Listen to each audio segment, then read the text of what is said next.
Our market opening this morning, how will it do? Bounce back, continue the sell-off tonight? We'll find out in a few hours. Meantime, our market, one thing that's been a hallmark of the Dow for this year has been this trading range we've been in since March 2nd when it hit that all-time high, and we just kind of meandered sideways, idling, as one of our guests said earlier, Charlie Bolello from Pension Partners. You agree? I mean, we've been in this trading range for a while. What's going to pull us out of this, do you think? It's really been a stalemate so far. On the bearish side, you've had 2 consecutive quarters now of negative earnings growth. You've had sales growth declining over the past year. We're looking at flat GDP in the first half of the year. You sound like you're expecting us to break to the downside. That's the bearish side, right? The bullish side, the other side of the coin, is that the Fed is going to remain on hold, at least expectations are, until December.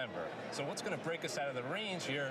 We're thinking it's going to be changes in that expectations. We're starting to see signs underneath the market where utilities are starting to lead, long-duration treasuries starting to lead. The last few weeks, we're indicating a more defensive position is warranted. So we've been aggressively positioned for the last few months. We're very close to switching here. Ben Bernanke said yesterday when they do start raising rates, it'll be a good sign for the U.S. economy. But will it be for the markets? That's the question, right? Right. We've learned that the stock market and the economy are two very different things, and it's not clear if the stock market can handle a rate increase, at least in the short term. The long term, it'll be... Just get the first one out of the way, right? Exactly. Charlie, thanks very much. Thank you. Good to see you. Good to see you. All right, we're going out with minus signs so far for the Dow Jones Industrial Average and the other major averages. Stay tuned. Got earnings from GameStop and Splunk coming your way, and the CEOs of TD Bank and Wells Fargo coming up on the second hour of the closing bell with Kelly Evans. See you tomorrow.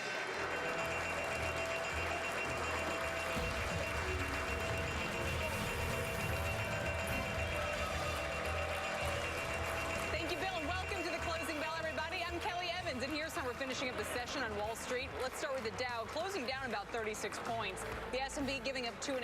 The NASDAQ down 8 off that record high close we saw yesterday. Let's bring in today's panel to talk about it, and we have some more earnings on tap. We've got Michael Santoli here from Yahoo Finance and our own Kayla Tausche. Welcome, guys. With us more on today's market, fast money trader Steve Grasso, who will join us off the floor in a moment, and Jim Lowell from Advisor Investments. Jim, good to see you this hour as well. Michael Santoli, a record high for the NASDAQ yesterday.